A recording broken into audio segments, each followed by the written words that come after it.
Hi, my name is Kevin McDonald, and I'm declaring my independence. Independence from what? Why, negative thoughts and energy, of course. Chief among them, hate, division, and fear. You see, I know that we're all one, and together we can solve any problem, save our planet and each other. Please, join me as we come together as one and choose a better way to be. So now, let's begin with my independence report. Good afternoon, Seattle. It is Wednesday, and that always means that Kim Miller is here with me. Yes, I am. And how are you, Kim? I'm doing great today. There are often times when I say, I'm so excited. I know, you're very excited today. But today it's with just cause, because the gentleman that we have, he's taken time out of his busy schedule, and he's doing something that is just outstanding and unheard of, really, in what's happening here in the Northwest scene. But I want to tell the story real briefly, because you know me, Kim, and you know... Do I? I think I do know you, don't I? I know you a little bit. Right. You know the genesis of this radio show. I do. And where it came from and where it is today. Mm-hmm. And he had started out a couple of years ago with somebody who said, there's a book that you might like to pick up. Yeah. And I said, really? What book is that? And he said, there's this book called Conversation with God. Mm-hmm. And this guy by the name of Neale Walsh wrote it. And you really should read that, because it sounds like you're on a quest to find out a lot of the stuff that's in that book. Mm-hmm. So I said, well, okay. All right. So I went and I got it and I read it, couldn't put it down. I couldn't put the second one down. I couldn't put the third one down. Thank goodness I didn't discover him until he'd written all three, because I would have... You'd been calling him saying, are you going to write another one? Exactly. Are you going to write another one? No, actually, I stood in a bookstore in a uniform and read them. That's right. Yeah, that's right. So when you were a police officer, you did that. That's right. So we are just really fortunate. We have Neale Walsh with us for the entire hour. And rather than listening to me ramble, I think that we should probably go ahead and bring Mr. Walsh on to the show right now. Neale, can you hear me? And hold on. And here we are. Neale? Yes, hi. Hi, Neale. How are you? I'm just great. Thank you. Good. Thank you for coming on the show. And more importantly, thank you for coming to Seattle to do what you're going to do for the next week. Well, it's great to be here. Thank you for saying those nice words about me. It's always wonderful to be back in Seattle, and I'm happy to be here this week. It's really... Tell us a little bit about what you're doing this week. We're doing a small church tour, something that we have not done before in this area of the country. Once a year or so, we pick an area of the country and we do what we call the small church tour, as opposed to the appearances that I generally make at very large churches or very large auditoriums, where we get 1,200 or 1,400 people into the room. But every so often, we like to just see if we can't make some contact with people who are attending some of the smaller churches that might seat only 35, 50, or 100 people or so. And so we pick out an area of the country. This year, we're doing the Northwest. We just finished with some churches in Oregon. We're now coming up to Washington today. We'll be appearing here at 3 or 4 churches, maybe 5, I think, in the greater Seattle area, Seattle-Tacoma area. And then we go back down south, back into Oregon again to pick up a couple more small church appearances there before going home, where I live in Ashland, Oregon, actually. Now, not too far from here.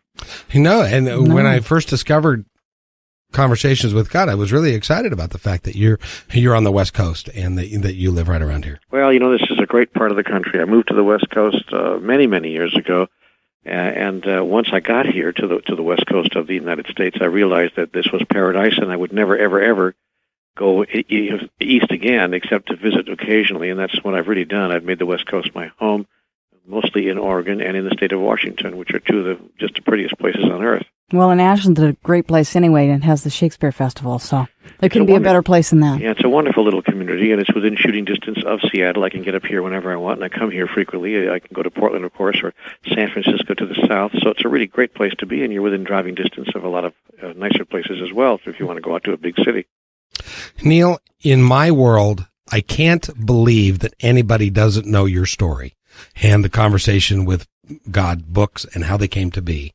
But in our listener audience, which is growing greatly and with a lot of different folks, a lot of them don't know exactly where those books originated from. Could you share that story with us, please? Sure, I can. Many years ago now, I had just a terrible experience in my life where everything was going wrong. It wasn't just one big disaster, but really, Kevin, everything that could go wrong was going wrong. I had lost my job. My health was going downhill rapidly. My relationship with my significant other was falling apart. It was all happening in the same week. No. And it was one of those times when you just realize in the middle of the night, I don't want to play anymore. I don't want to be here anymore. What is this all about? Somebody give me some reason to go on, because I just don't understand this. And I had one of those moments. I guess we would call it the dark night of the soul. I woke up in the middle of the night, 4 o'clock in the morning. I was just prowling the house at 4 a.m., just pacing the floor in the dark, trying to figure things out, trying to understand what was happening and why it was happening, what I had done wrong, where I had gone off the path, and more importantly, what I needed to do to make life work. And so I sat down on the couch finally at 4:15 in the morning. I found a yellow legal pad, happened to be on the coffee table in front of me. Don't know what it was doing there.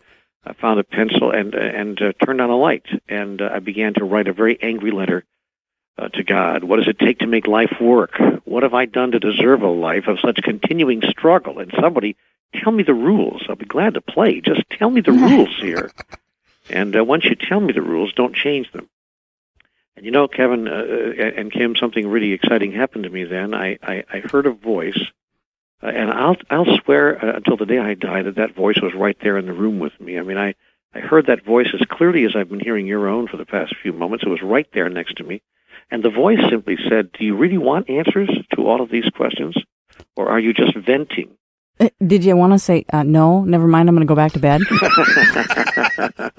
Actually, I was so startled about it. I bet. Yeah, but I turned around and there was no one there, and I just thought, wow, my imagination. It was amazing, because I would have given everything that I own. I mean, I would have sworn that there was somebody here in the room with me, but there wasn't. But then I thought of what was asked of me in that imagining or whatever happened there.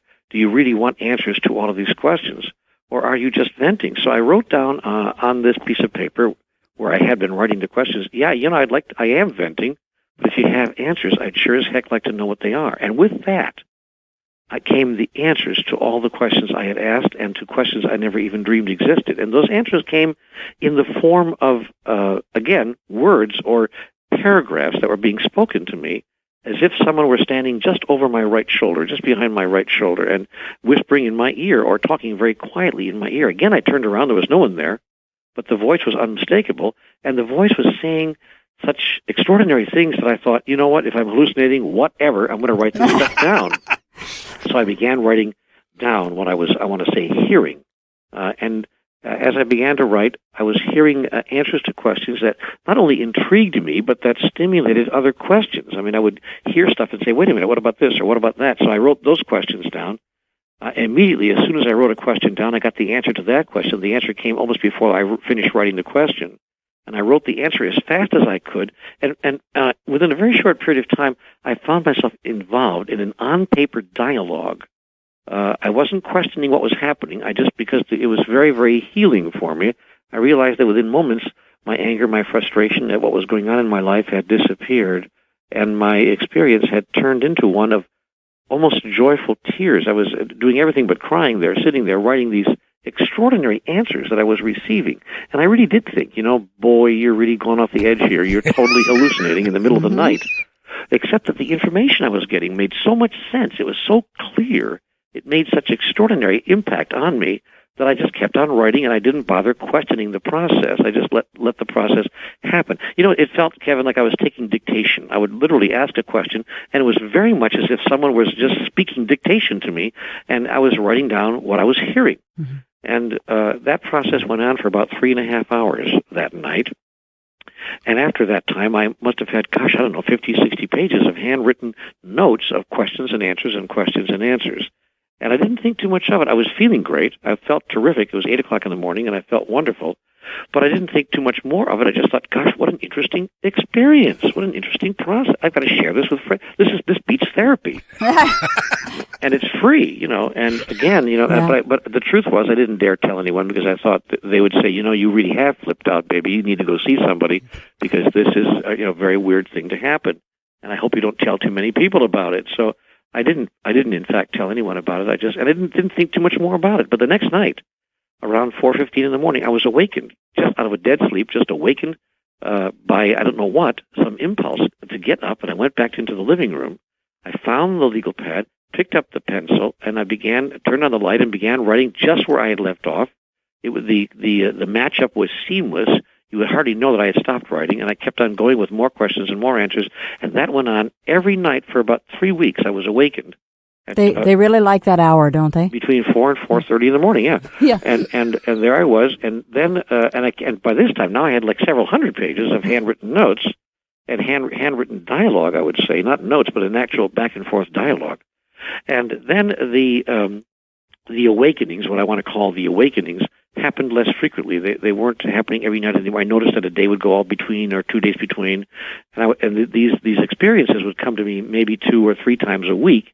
But inevitably, between 4:15 or so and 4:30 in the morning, I would just be startled awake by nothing at all. But then I would realize, okay, time to get back to the dialogue. And by this time, I had moved the legal pad into my den, into the little office I had in my house in a spare bedroom. And I went in there, and I continued this thing, turned on the lamp, and continued doing this process. And it went on for the better part of a year. And what I noticed during that time was that, again, I didn't share this with anyone. I just didn't tell anyone what was going on.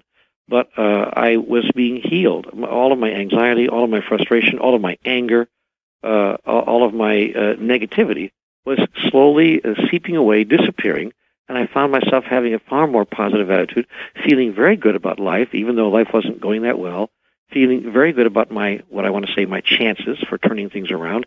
And by gosh, if it didn't happen that way, because before the year was out, I was reemployed.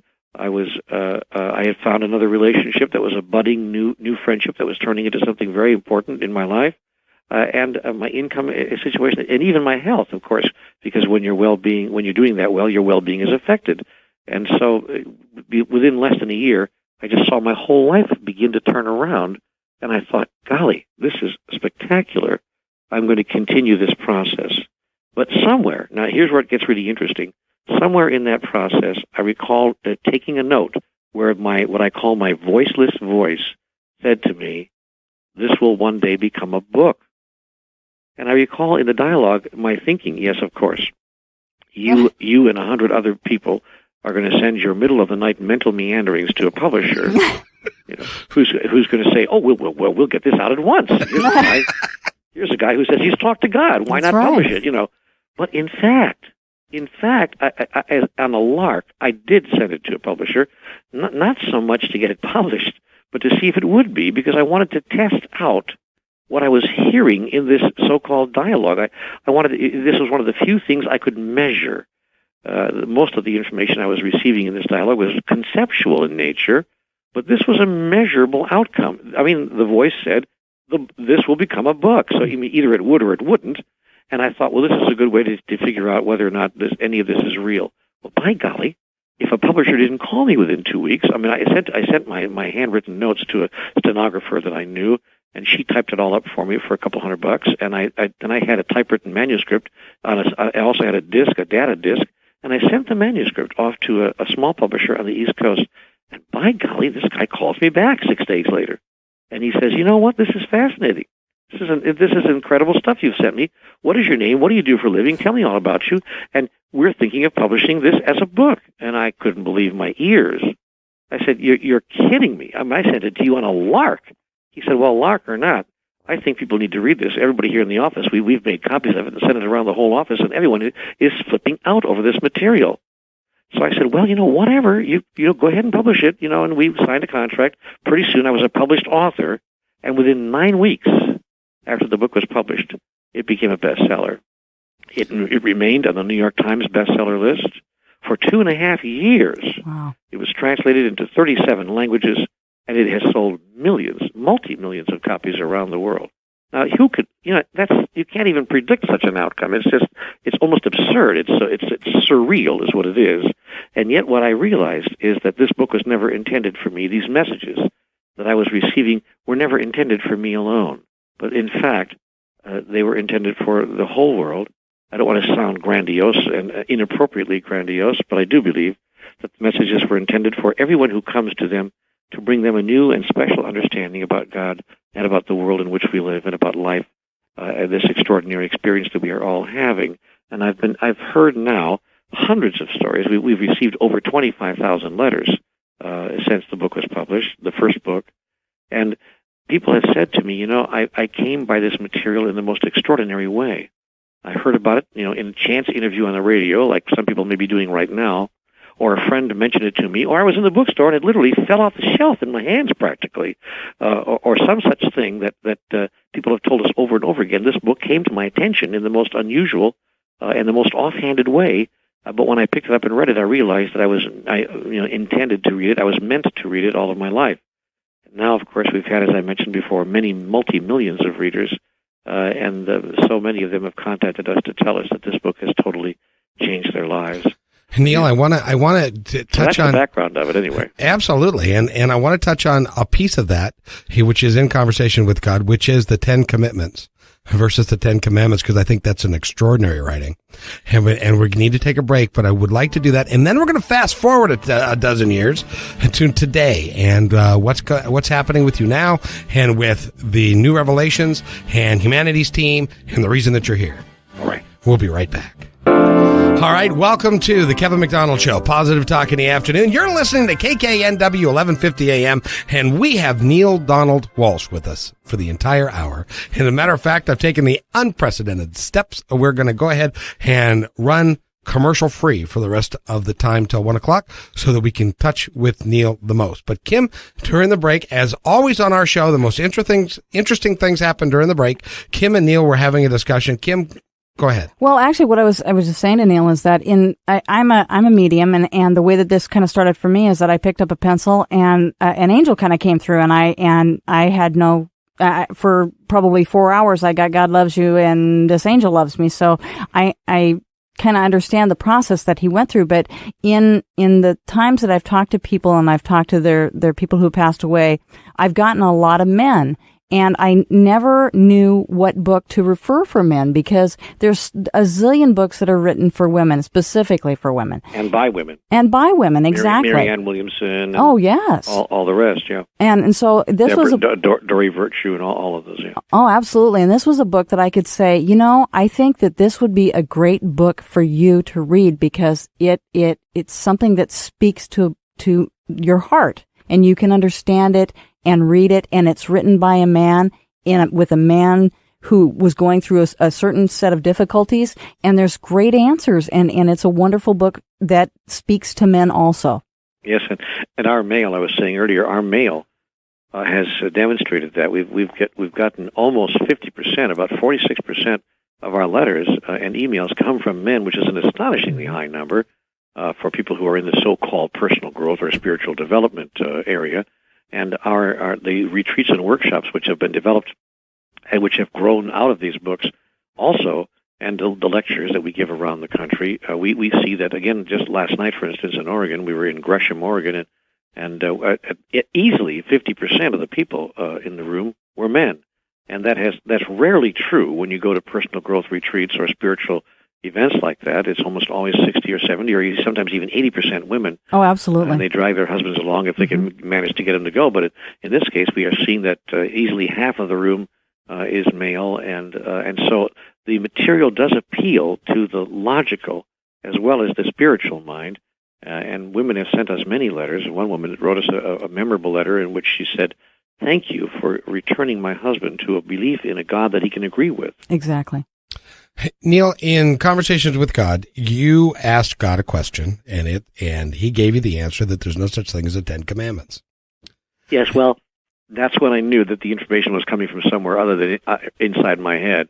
I mean, people have written me letters saying, well, how do you know that this is God talking, or how do you know it's just not your own imagination, your own mind making this stuff up? You just do. And my answer has been, well, because information is coming to me. I mean, I'm coming up with stuff that I would never come up with if I were using my own memory or my own experience as a resource.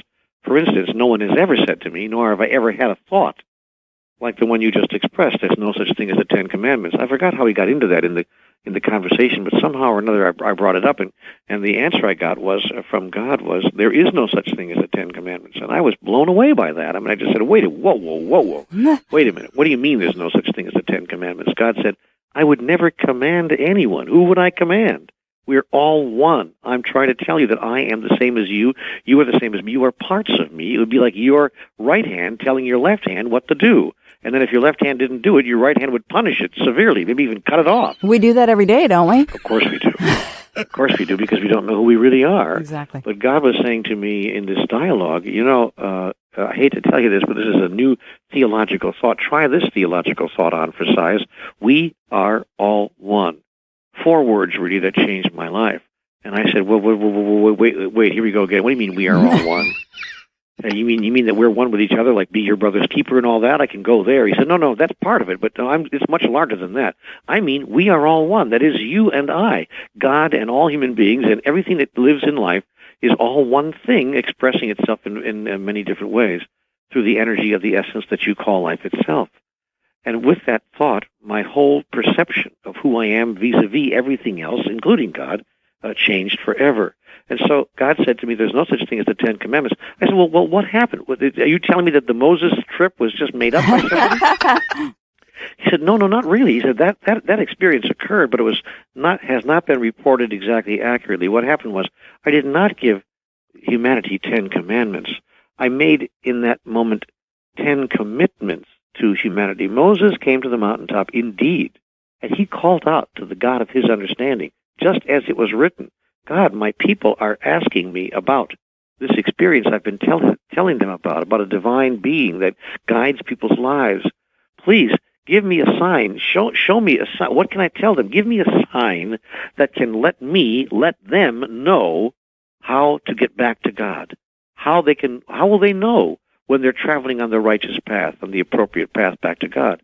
And God said, you will know when you are on the path to God, because there will be things that when you're on the path to God that you will do automatically, and things that you will not do, and your behavior will be almost automatic when you're back on the path to God. For instance, God said, when you're on the path to God, you shall honor your father and your mother, and thou shalt not steal. I mean, you just won't steal, because you shall not do that. It's just not something that you will do. Because when you're on the path to God, the very nature of your being would preclude the possibility of your taking something that didn't belong to you. It just won't happen. And when you begin to see these behaviors emerge through you, you will know that you are on the path to God. And these are my commitments to you. Look for these signs. And those 10 commandments were 10 commitments from God, signposts that when we saw our behavior changing in those ways, which changes come to us automatically as we sincerely seek the divine, we will know that we are on the path back home. That's a marvelous, and when I read that was just really, really an extraordinary writing. And I believe that you said in an interview that some theologians that looked at that said that was the most unique writing about the Ten Commandments in a long time. I had a theology professor at one of the universities back east. I think it was Princeton Theological Seminary, if my memory serves me correctly. It was one of the theological seminary called me, and he said, Mr. Walsh, he said, I want to tell you that I don't agree with your theology. I'm a minister, an ordained minister. I think he was a Methodist minister. He said, and I don't agree with your theology, but I must tell you that you have created I'm thunderstruck by the originality of this thesis, because there has not been such a new take, such a new angle, a new interpretation of the 10 Commandments probably in 500 years. And he said, you've given me 4 semesters worth of discussion in my theology class. He said, and for that alone, I thank you. He said, because it's not necessary for us to agree with each other for what you have put into the world to be of value, if only that it promotes a re-examination, a re-exploration, and a new discussion of an old topic, namely religion. Mm-hmm. And he said, you've done that. He said, your conversations with God, whatever they may have been, have promoted conversations about God that we would never have had without these books. And it was an extraordinary thing for him to say, and of course I've never forgotten it. Okay, let's fast forward a dozen years or so, and to today. And you have a new book out that has been out for about 6 months, which is called The New Revelations.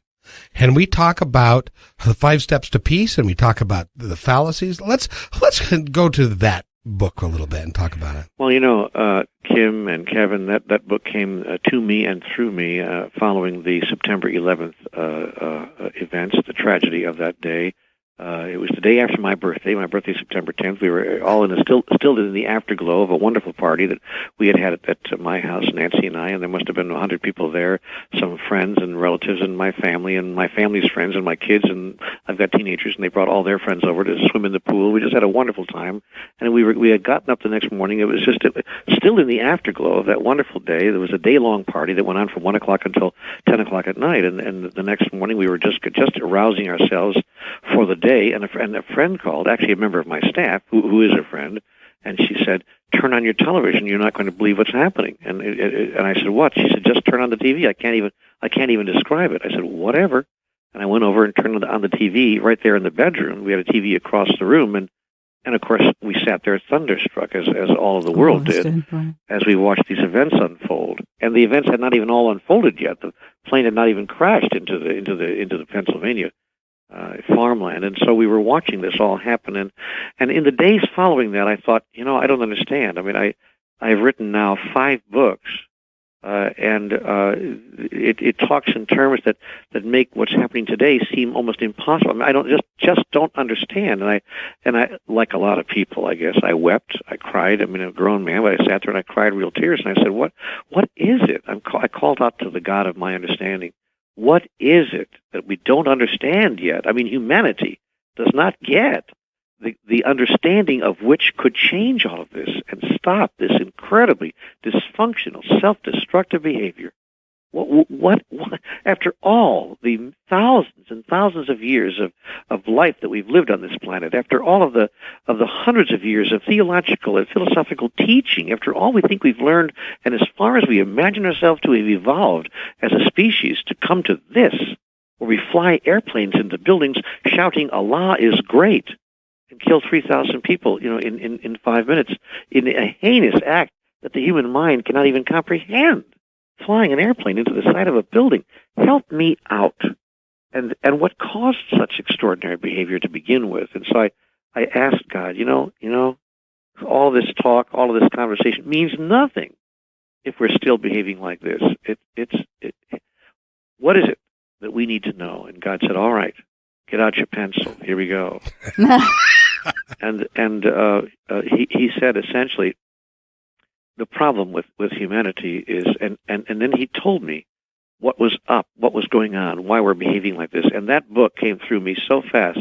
I said, "What shall I call this?" He said, "You will call the book The New Revelations, and it will be a daring title. But these new revelations will reveal to humanity not only the cause of the difficulties we're having, but the way out, the path to peace. And then I will give you 9 new revelations about life that will change your experience and your expression of life forever, and preclude forever the possibility of something like this happening again, if humanity embraces these new revelations." Well, the first 10 chapters of that book were written in 6 days. I mentioned that last night at one of the churches. I never even thought of this before. I said that, and somebody from the audience said, "And on the 7th day he rested." But in fact, I wrote 10 chapters of that book in 6 days flat. And the entire book was written in a very short period of time. It literally flew through me. And in that book, God said, here's the problem. The problem is not the behaviors of human beings, but the beliefs that create those behaviors. And the difficulty in the world is that you are trying to solve the world's challenges at the level of behavior. That is, you imagine it to be a political or an economic or even a military problem. So you're trying to solve humanity's problem using political, economic sanctions and so forth, or political means. But you can't solve it at the political, economic, or military level because it's not a problem at that level. It's a spiritual problem. Humanity is facing a spiritual crisis. That is, it does not understand itself. It does not understand its relationship with each other. Human beings do not understand their relationship with life or with what you call God either. You understand so little of it that you are, frankly, a rather primitive species. And yet, if you don't advance in your understanding of spiritual things as rapidly as you have advanced in your understanding of technological things, I mean, you can make smart bombs that can fly 200 miles and go through a window on a certain floor of a certain building and hit a certain spot in that house or in that building. That's a smart bomb. You see, you've got the technology and the brains to do that. You've advanced technologically, you've advanced scientifically, you've advanced medically, you've made advances in every area of human interaction, human experience, and human endeavor, except in the area of theology, in the area of spirituality. You are still back 2,000, 3,000, 4,000 years to the words of the Christ, the words of the Buddha, the words of whoever you thought was the person bringing through the truth, and you're trying to apply 2,000 and 3,000 and 4,000 year old philosophies and theologies to 21st century conflicts and problems, and you cannot do it if you do not allow your theology to expand and to evolve and to grow as you have expanded and evolved and grown in every other area of your life. You are literally going to be self-destructive because you are as children playing with matches. And so God said the problem is your belief system. The things you believe about life and about God are killing you. If you can believe in a God who would condone your flying airplanes into buildings saying Allah is great, if you can believe in a God who would promise you that you'll go straight to heaven and have 21 virgins that will serve you for the rest of your life in the hereafter, if you just kill other people on God's behalf, then you have misunderstood me completely. And by the way, it isn't just Muslims, but Christians too, who fought for 200 years in the Christian Crusades, and the Palestinians and the Jews fighting now and the Catholics in Ireland, and the Catholics and the Protestants who shoot each other and kill each other on the street and have been doing that for the past 50 years. It's everywhere you look. There are conflicts on the planet, and these conflicts are created by the misunderstandings that exist between peoples of different religions and cultures that are spiritually based. You must rearrange your thinking about God and what God wants from you, and stop imagining a God who is punitive, violent, and who uses conflict and killing as a means of resolving problems. And then God was very specific about what all that is, and the New Revelations contains the specific messages from God, including 5 steps to peace that could change the world overnight. And they are? Well, the first step, they're very difficult to take, but they're very easy to speak. I don't think I'm going to go through the whole list of 5, but the first step to peace is simply this. He said, if people of every religion, of every faith, of every wisdom tradition, of every philosophical persuasion could simply utter these words, I acknowledge, this is the first step to peace, I acknowledge that there is something that I believe, that we all believe about God and about life, that is no longer working. I simply am willing to acknowledge that there is something we believe, that some of the things we believe about God and about life are no longer working. Now you might think, what an innocuous statement, what a simplistic, that's the big step to peace, except that multi-millions of the world's people cannot even take that first step. You talk to the pastors of some churches, to the ulama of some madrasas in the Middle East, you talk to some religious people and their followers, and they will find it impossible to acknowledge that some of their beliefs are not functional. They would look at you and say, no, you don't understand. The problem is not that our beliefs are dysfunctional. The problem is that you don't believe them. That's right. Well, they can't embrace and love one another, so that... They need to believe. If everybody believed what I believe, the world would be a lot better off, don't you think? Of course. So here we are, shooting at each other to try to make that point. And of course, we don't see the contradiction. It's a contradiction in terms. We don't see it. We think that we are right. We're holding up the right book, but yet we hold up a book that speaks of a God who uses killing as a means of conflict resolution. In the Bible, and you can get out your calculator and do this tonight around the kitchen table, just get the Bible out, have a cup of coffee because you'll be there for a while, and count the number of people who have been killed at the hand or at the command of God. Mm-hmm. And by actual count, this has been done. This has already been done by Bible researchers. Over 1 million people, by actual count, in the Bible, have been killed at the hand or at the command of God. And that's only the beginning. Then you pick up the Torah. And I was going to say that's only the Bible. Well, the Torah, right, of course, is part of the Bible. Right. But then you pick up the Quran, you pick up the Bhagavad Gita, and you pick up the Book of Mormon, and you pick up the Upanishads, or any of the sacred texts of the major world's religious understandings and the world's exclusivist organized religions, and you find similar passages and statements where God is quoted as commanding people to go out and kill each other in my name if they don't believe in me in the proper and the right way, or if they are behaving in ways that are displeasing to God. And so we use these scriptures. Most of the world's organized religions at one time or another have done so. Use these scriptures, these so-called holy scriptures that tell us of a God of horror and a God of terror and a God of fear and a God of retribution. We hear about the wrath of God, and we use these scriptures as moral authority to act with each other in ways that would shock the conscience of anyone who truly believes in a loving, caring God. But of course, we imagine that God has anger, and if we don't behave in certain ways, then God has the right to punish us and gives us the right to punish each other as well with impunity. This is an insane belief in an insane God. And in the latest book, The New Revelations, we speak about that and talk about how to get out of that horrible box canyon that we've cornered ourselves in. Because now, of course, to even speak like I'm speaking, even though most people hearing this word right now in your radio audience are probably at some level going silently agreeing, well, you know, this guy makes a point. He's right. We are acting insanely under the moral authority of a belief in a God who is crazy if this is the way God is acting. And yet, while people will silently agree with me, they don't dare. We have a society in which you don't dare speak up about this unless you want to be ostracized and removed from any position of influence, power, or success in your life. So people keep quiet about it.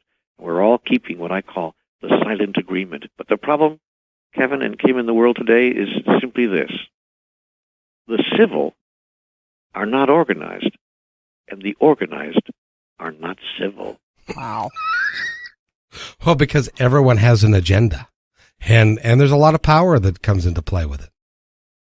And the agenda is causing humanity to destroy itself, little by little. If we don't destroy the earth completely, at the very least, we will destroy life as we know it. We've already done that, a good deal of that already. Life is not now the way it was before September 11th. Who would have imagined red alerts and yellow alerts and running around and the kinds of things that the government is now allowing itself to do? They can go into your video store or go to your library and capture the information on every library book you've rented, every you've taken out, every video you've rented in the past year, all under the guise of national security. And it's only the beginning. Big Brother is watching you, and boy, Orwell had it right. He was just a few years off as to his timing. He wrote a book called 1984, and it was about 20 years too soon. But here we are coming up on 2004, and virtually every one of George Orwell's predictions in the book 1984 about a futuristic society in which the state controlled every aspect of your life and you no longer had any personal privacy, those predictions are chillingly coming true. It's a frightening. It really is frightening when you look at everything that is happening around the world and in this country, Kim. No, I think I absolutely agree with him. I mean, just with everything that's just gone on recently, there's just been an air of McCarthyism that has sort of happened again. Also, you can't even announce that you're against the war in Iraq. I mean, you're unpatriotic. Absolutely. You are blackballed. You're taken off of television commercials. You can't be a spokesman for this, and you can't do that. And you know, it's just it's an amazing thing that's happening in this country, and the power that we are giving away to our government under Donald Rumsfeld and under Mr. Ashcroft and the Bush administration. And I don't want to get into politics here because I'm not. That's not the point of this conversation. But we have better look at the rights, the ordinary rights that we are giving up in order to maintain some sort of security, and in the face of a very real terrorist threat, which has been created by our misunderstandings about who we are in relationship to each other and in relationship to God, and our deep misunderstandings about who and what God is and what God wants and commands from us. Those misunderstandings are causing the world to go on a fast track to a living hell. Forget about hell in the hereafter. And you've been listening to, and you are listening to Neale Donald Walsh. Neale Donald Walsh will be here all week long. He is going to be at, I believe the count is 6 churches in and around the greater Seattle area, starting with Kent Unity Church tomorrow evening. And I will be giving you particulars on that tomorrow as well. And you can also go to my website, which is www.positive-talkradio.com, and you can, download the complete schedule of what Neale Donald Walsh is doing. You know, and just to follow up about the hysteria that's going on about Iraq and those sorts of things. There's another talk radio station that is far, far, far to the right, and they have a poster that says, support our troops. Now, I don't know anybody, whether you believe in the war or not, or whether we should have gone or not, who doesn't support our troops. Of course not. And that's the insidious way that the far right captures the hearts and minds of Americans, because you're right, we're going to support our troops no matter what, and we ought to. But they translate that into supporting every single decision that the Bush administration has made around this war effort in Iraq, and for that matter, around its entire foreign policy in the world at large. And those two should not equate to one another, but it's nearly impossible these days to speak out against, or to even raise a cautionary tone, to even say, look, I'm not even sure I'm against the Bush administration's actions, but can we at least look at it? Can we talk about it? Is it open to debate, or are we just have to just, yes, sir, snap a salute off to whatever George Bush says? That's what's scary. That's what's crazy. That's what we can't do. That's what we can't go there. And we are going there, so... And politics isn't even really the root of it. The root of it is our basic beliefs and what we our spiritual beliefs. That's right. Exactly. Absolutely. Neale, now in the events that you're going to be doing this week, I love the format that you are going to do. Talk about that a little bit, would you please? Well, we're not going to do it. One thing we're not going to do is a lecture. The last thing that the world needs is to hear, another 2.5 or 90-minute lecture from another author. We're simply going around to small churches, sitting in small groups of 35, 40, 50, 60 people, and really dialoguing. I do have some opening remarks that might take 15 or 20 minutes out of the 2-hour evening, and then for the rest of the night, just to kind of set the stage and create the space for the conversation to flow. And then we have really a conversation, and the conversation is around the topic: how to enhance your relationship with God, how to get closer to God, how to really understand this force, this energy in the universe, this experience that so many people have that we call God, how to make it useful and utilitarian and very real in your moment-to-moment life. And that's done through a back-and-forth dialogue, questions and answers that we share with each other, and mutual sharing in a small group context. So it's much, much different than you might experience at a large lecture hall where you go with 3 or 4 or 6 or 800 people. The guy stands in front of the room and talks for an hour and a half and might take a question or two if they have the facility to do that. This is a much different kind of experience, and it's a very intimate evening that we have a chance to share with people. And, I'm very excited to do this program because I can recall years ago when I was reading the books of Deepak Chopra and Marianne Williamson and others, and I would have dreamt, wouldn't it be great to have an evening with that person whose book changed my life, and just talk with them in a small cluster of people, 35, 40 people, where we can each get a few questions in and hear some very intimate discussion about these topics. And so that's what we've created here in Seattle, and I'm very excited about it. It's going to be a wonderful time. No, actually, I'm just listening to you. Oh, okay. Yeah. I thought you were emotioning to me. Okay.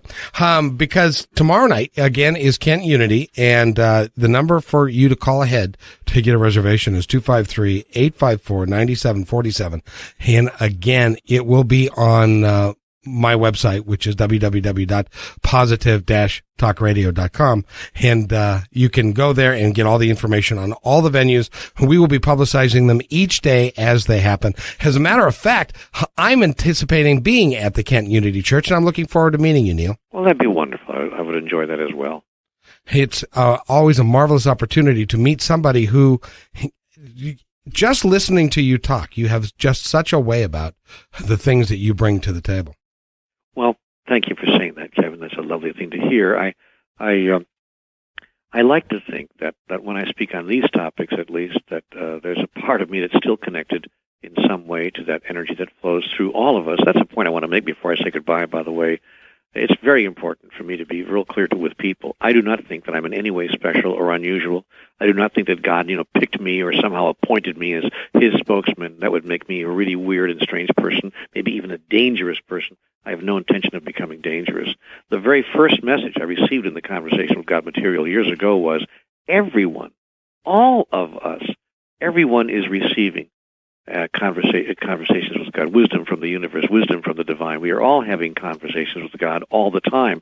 And these conversations, God is communicating with all of us in every single moment of our lives. And these communications from the divine come to us in by all manner of means. The lyrics of the next song you hear on the radio, the billboard on the sidewalk as you turn the corner, a chance utterance of a friend on the street, the coincidences and serendipities of everyday life, all are the communications that we are receiving from the angels and the guides and the wisdom sources around us that we call by various names, and that come down to really one word, which is God in my vocabulary. And so what's important for people to know is that if they will listen to their intuitive selves, to the wisdom that is flowing to us from life, about life, in every moment of our life, we will notice that we are all having conversations with God. And it's vital that we take the personal responsibility for those conversations. Go ahead, Kim. No, and I think that's something that we talk about all the time on the show is that everyone, and I get that from people all the time, how do I hear them? All you have to do is listen, because they're speaking to you every day, all the time. And be sensitive to it. We tend to push it away. We tend to deny what we're hearing. We tend to poo-poo it and write it off to something else. And we call it a lot of names like serendipity and coincidence and happenstance and all those names that we've given it. And it really isn't that. It's something that we should be listening to. Yes, and sometimes we deny it. What's the famous saying? You will deny me 3 times before the cock crows, before the dawn. And that is true. We deny God in us. We deny that we are a part of God. We deny that we are moving into and receiving wisdom from that divine essence. We deny that all the time because we've been taught, by the way, I want to tell you this, we've been taught to deny it by, of all things, exclusivist organized religion, which has as its main teaching, you cannot receive information directly from God. Don't even think that. If you say it, you are a blasphemer. Right. You are an apostate. You are a heretic. God does not speak directly to you. Don't even imagine that.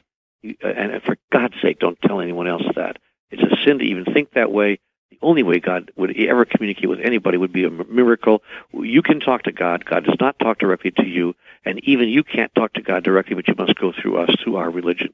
You have to pray in a certain way. Here's a rosary. Say these beads. Here's a candle. Light this candle. Here's a ritual. Do this ritual. And do not stand on the wrong side of the Wailing Wall when you're in Jerusalem, because if you're a woman on the man's side of the Wailing Wall, you have committed sacrilege. All these rules and regulations that every religion in the world has, and none of them have anything to do with God. And they seem to, and they forget that they crucified Christ for doing the same thing. Of course. Right. And so we continue to crucify each other. Exactly. Wow. I'm just sitting here listening to you two, so go, girl. Neale. This is the great sadness, of course, of the human experience. And until we can face what we've done to each other in the name of God, until we can face the possibility that we may have a few things wrong here, and begin to build what Sir John Templeton, who created the Templeton Prize in Religion, calls humility theology. I said to Sir John a few years ago, what is humility theology? He said, Neale, humility theology is a theology that admits that it does not have all the answers. Wow. And one of the big things I like about your work, Neale, is that you are very, very upfront about the fact that you're human and that the information that you've received is through you and being an imperfect human filter, and take it for what rings true to you and leave the rest alone. Yeah, I've said that many, many times. Look, this is not the unvarnished word of God. I don't even pretend that it is. It is exactly what you've just described, Kevin. A very imperfect message brought through a very imperfect human in a very imperfect way. But just as you've said, read the pages, take what is of value there for you, and set the rest aside. I wish that the writers of the Bible would have said the same thing. We would have been a much healthier people and a much healthier species right now, as well as the writers of the Quran and the Bhagavad Gita and the Book of Mormon and the Torah and all of the other so-called holy books, which have given us instructions that have led to our own self-demise. Neale, we have 1 minute left, and would you just describe the new gospel for us, please? The new gospel is simply this. We are all one, and ours is not a better way. Ours is simply another way. If that could be said from every pulpit and every lectern in every church and mosque and temple in the world, ours is not a better way, ours is simply another way, we would heal the rift that has developed between us, and we would end the cause of so much of the religious and spiritual conflict that has created murder and killing throughout human history. And there is enough, and there's nothing that you have to do, I believe, too, huh? That's right. The second message is there's enough. There's enough of everything. There's enough of all the love and the money and the water and the oil and the whatever you think you don't have enough of. There's enough if you just learn to share. And there's nothing you have to do specifically to earn any of these things. The fact that you are being on the earth is sufficient. And if you will simply honor the state of human beings in life itself, you will resolve all the conflicts. But of course, you'll not do it when 5% of the world's people hold 95% of the world's resources. And that, unfortunately, is the way we want it, because we have the goodies. We have the marbles. And that's the way we've done it, and we've got to change it if we're going to succeed. Otherwise, the world will revolt against itself. The human race is losing patience with itself, and it's not going to stand for much more of the way we're running the world. So you bet things are going to have to change. Neale, it's been a pleasure. We have to break for headline news. Go see Neale tomorrow night at Kent Unity. Stay tuned to this station for an update of where he's going to be day by day throughout the next week. Neale, thank you so much for coming on. Thank you, Neale. Thank you. Have a great day. Hey, and thanks for listening to this episode all the way to the end. Hey, pretty cool. Hey, don't forget to follow us so you can receive regular updates and new posts. And remember, take care of each other, because each other's all we've got. See you next time on My Independence Report.